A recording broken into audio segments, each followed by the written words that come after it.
Hi friends, आज एक job notification आई हुई है यूपीपीसीएल की तरफ से, यानी Uttar Pradesh power corporation limited की तरफ से वैकेंसी आई हुई है।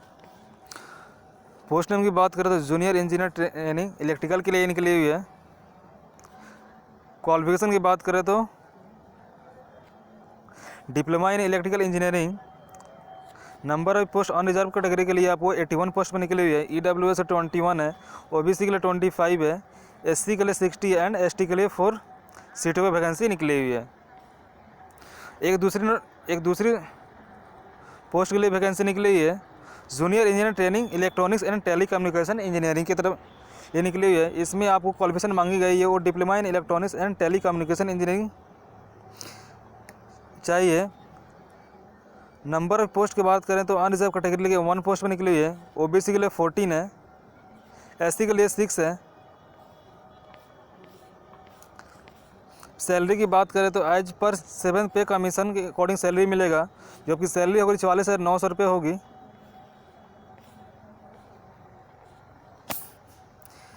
इसके लिए आपको एलिजिबिलिटी कंडीशन क्वालिफिकेशन जो चाहिए वह जूनियर इंजीनियर ट्रेनिंग इलेक्ट्रिकल के लिए 3 year diploma examination in electrical engineering awarded by the प्राविधिक शिक्षा परिषद उत्तर प्रदेश और diploma equivalent thereto recognised by the state government.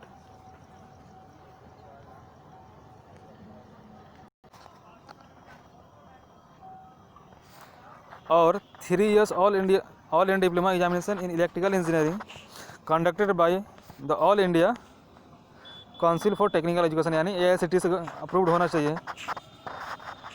और diploma examination in electrical engineering conducted by any of the universities in India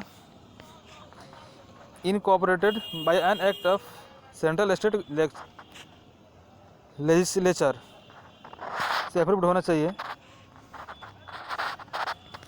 वही बात करें जूनियर इंजीनियर ट्रेनिंग इलेक्ट्रॉनिक्स या telecommunication के लिए, इसमें आपका सेम कंडीशन ही है।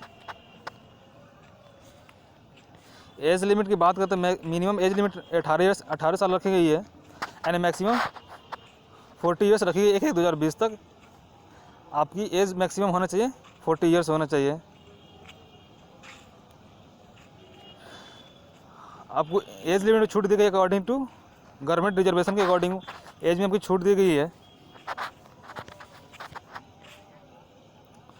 इसके अलावा आपको एक और चीज़ चाहिए वो कि no objection certificate.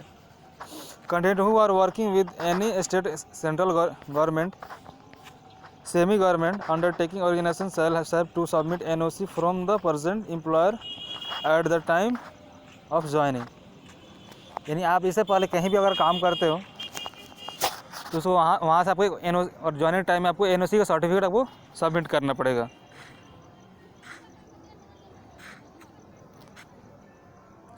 Examination centre and selection process की बात करें तो selection process will be based on the computer based test, only computer based test. CBT will be at Varanasi, Gorakhpur, Kanpur, Bareilly, Lucknow, Ghaziabad, Noida, Greater Noida and Meerut cities में आपकी जो एग्ज़ाम होगी।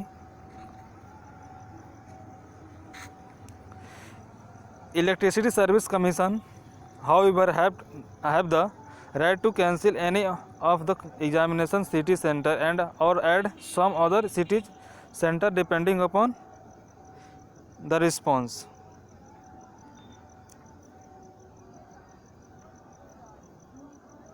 जब भी टेस्ट होगी 3 घंटे की टेस्ट होगी, जिसमें 200 मार्क्स के 200 क्वेश्चन होंगे, 200 मार्क्स के,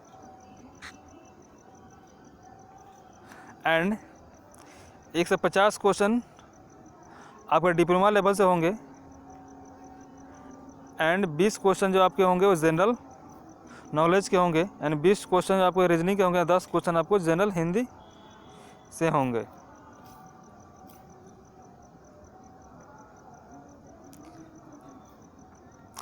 answer shall carry one mark each and each wrong answer shall be carry addition negative mark of 0.25।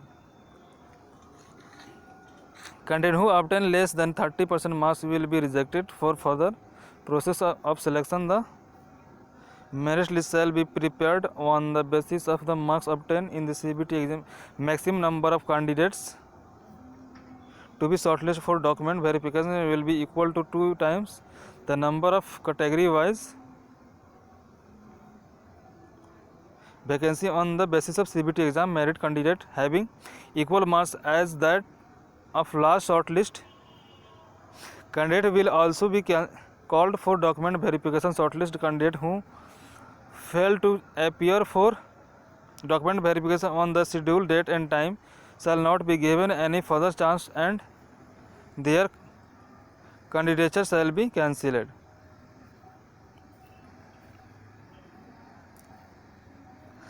अगर आपकी सिलेक्शन होने के बाद आपको ट्रेनिंग प्रोवाइड कराई जाएगी. The selected candidate has to undergo a training programme for a period as decided by UPPCL. On successful completion on the training, the candidate shall be considered for absorption as per existing rules of UPPCL.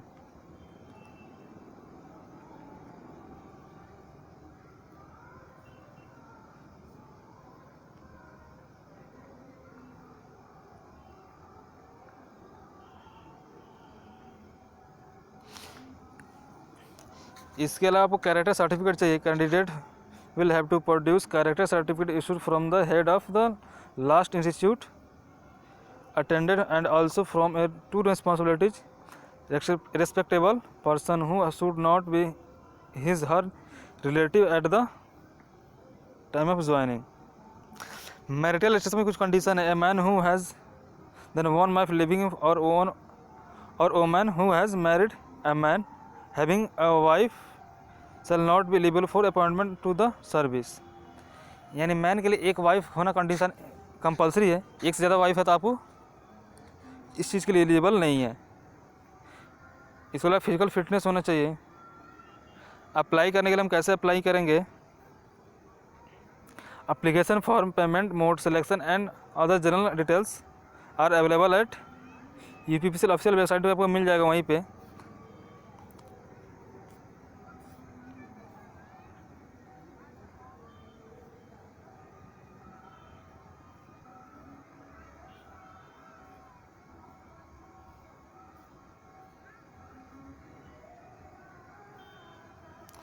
जो payment करने की last date है वो 28 दिसंबर 2020 है.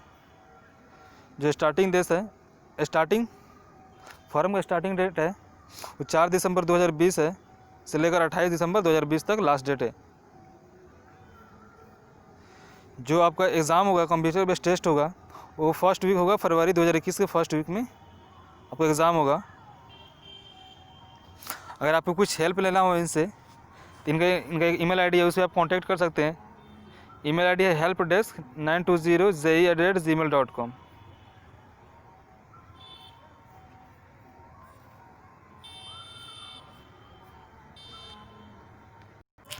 आइए चलते हैं इसकी ऑफिशियल वेबसाइट पे. बस हम कैसे अप्लाई करेंगे इसके बारे में जानते हैं. ये हमें आ गए इसकी ऑफिशियल वेबसाइट पे, जहाँ से ही लिंक दे रखा है अप्लाई करने का.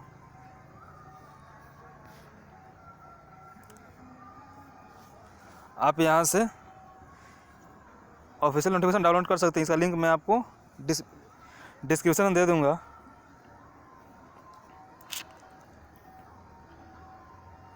एप्लीकेशन स्टार्ट करने से, एप्लीकेशन को फिल करने से पहले क्या क्या चीज़ आपके पास होना चाहिए उस बारे में बात कर लेते हैं.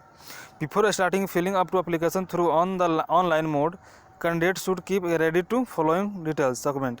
Valid email ID and mobile number होना चाहिए. Scan copy of the recent passport size colour photograph not older than 3 months. Candidate should ensure that the same photograph is use to throughout this requirement process. Scanner signature होना चाहिए.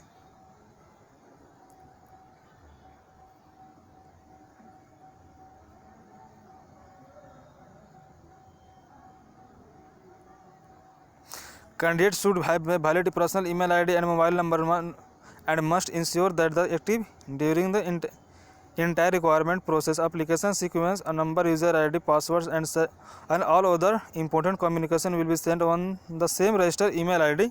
Please ensure that the email ID and email box is not redirect to your junk, spam folder और mobile number. यानी एक valid आपके पास email ID, mobile number एक valid होना चाहिए. यानी उन लोगों को जो भी कम्युनिकेशन करना होगा आपको ईमेल आईडी से ही कम्युनिकेशन करेंगे। इसके लिए एक अच्छी ईमेल आईडी होना चाहिए, वैलिड होना चाहिए। Application once submitted can not be edited. Application एक बार सबमिट होने के बाद दोबारा एडिट नहीं होगा।